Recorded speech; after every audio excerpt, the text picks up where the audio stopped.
কাটে না সময় যখন আর কিছুতে, বন্ধুর টেলিফোনে মন বসে না, জানালার গ্রিলটাতে ঠেকাই মাথা, মনে হয় বাবার মতো কেউ বলে না, আয় খোকো আয়, আয় খোকো আয়।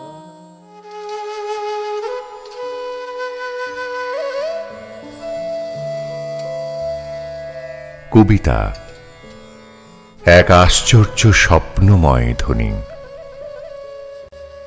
আবৃত্তি তার প্রতিধ্বনি। আবৃত্তি অনলাইন, বিশ্বজুড়ে। জানালার গ্রিলটাতে ঠেকাই মাথা, মনে হয় বাবার মতো কেউ বলে না, আয় খোকো আয়, আয় খোকো আয়। বাবা ছোট্ট একটি শব্দ, অথচ এর গভীরতা সীমাহীন। তিনি যেন এক বটবৃক্ষ, যার ছায়ায় আমরা খুঁজে পাই জীবনের পরম আশ্রয়। কখনো তিনি কঠোর শাসনের মূর্ত প্রতীক, আবার পরক্ষণেই তাঁর বুকে মাথা রাখলে পৃথিবীর সবটুকু প্রশান্তি এসে ভর করে। বাবা মানেই তো এক অসীম নির্ভরতা, এক নিঃস্বার্থ ভালোবাসা।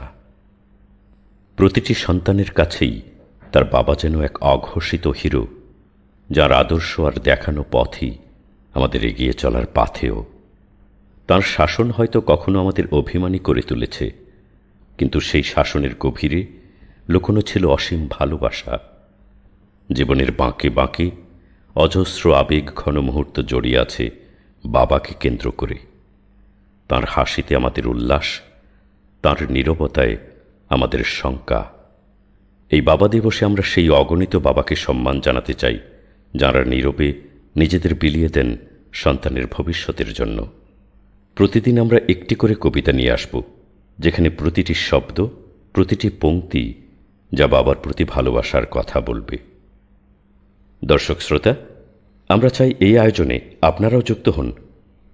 আপনার বাবার কোনো বিশেষ স্মৃতি অথবা বাবাকে নিয়ে লেখা আপনার প্রিয় কবিতার পংক্তি আমাদের সাথে শেয়ার করুন। আসুন আজকের কবিতাটির মধ্য দিয়ে আমরা অনুভব করি সেই চিরন্তন বন্ধনকে।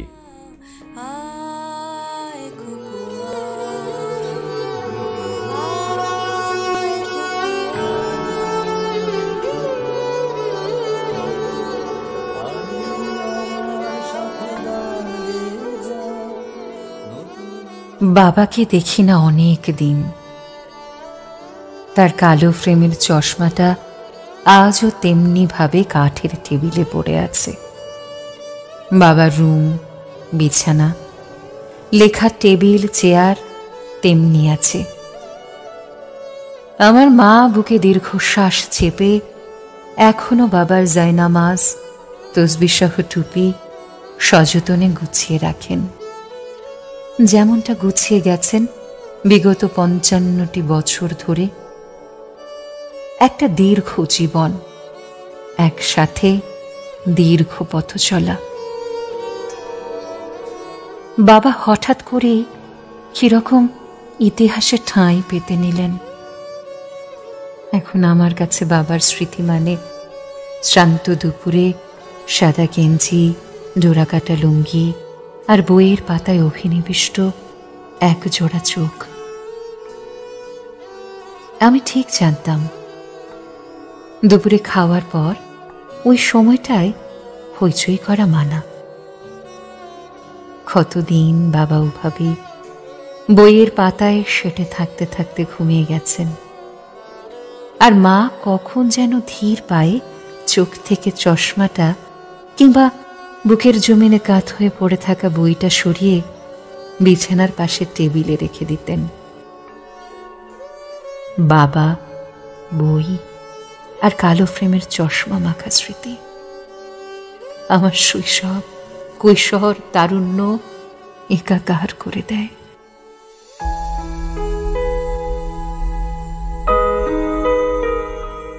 বাবা গান ভালোবাসতেন। কতদিন তাকে দেখেছি ট্রানজিস্টর গানের কাছে পেতে গান শুনতে।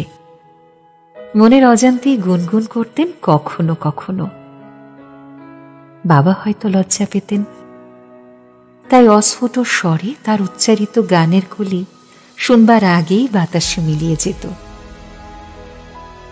ছোটবেলায় এক বন্ধুর সাথে আড়ি হয়েছিল, তার সাথে কথা বলা এমনকি মুখ দেখা দেখিও বন্ধ। আমার প্রবল বিষাদে ভরা সেই সন্ধ্যায় আলোর দীপ জ্বালাতে বাবা আমাকে গানের স্কুলে ভর্তি করিয়ে দিয়েছিলেন, কেননা বাবা গান বড্ড ভালোবাসতেন। বাবা আসলে ভীষণ সংস্কৃতি মনা ছিলেন। আমাদের ছুটির দিনগুলো ছিল খুব আনন্দের, কেননা ছুটির দিন মানি আমরা জানতাম সবাই মিলে কোথাও বেড়াতে যাওয়া, ম্যাটিনি শোতে সদ্য মুক্তি পাওয়া সিনেমা, অথবা টাউন হল মঞ্চে চেয়ারের সারিতে বাদামের খোসা ছাড়াতে ছাড়াতে নাটক দেখা। আমার বাবা কখনো প্রশ্নের উত্তর দিতেন না, হাতে বই ধরিয়ে দিয়ে বলতেন, পড়ে শেখো, উত্তরটা নিজেই খুঁজে নাও। ছোটবেলা থেকে আজও এভাবে অজস্র প্রশ্নের উত্তর খুঁজতে খুঁজতে কবে যে এই বইয়ের নেশায় আসক্ত হয়ে গেছি তা বুঝতেও পারিনি। এখন শিওরের কাছে বই না থাকলে আমার ঘুম আসে না, রাতগুলো নিঃস্ব মনে হয়। আমি এখন বুঝি বাবা কেন ওভাবে বইয়ের নেশা ধরিয়ে দিয়েছিলেন, কেননা তিনি জানতেন একদিন তিনি থাকবেন না, তখন বই হবে আমার আশ্রয়, একমাত্র ঠিকানা। বাবাকে দেখি না কত দিন, কত সহস্রকাল।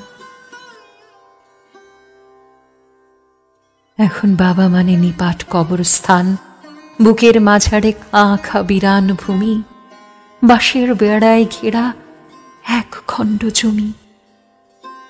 নিমগ্ন চৈত্রে বিবর্ণ কাঠবাদাম গাছ, শুকনো পাতার ভিড়ে জেগে থাকা ঘাস।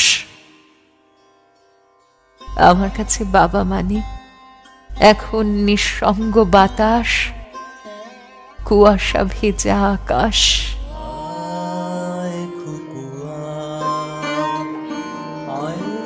আমার পাশে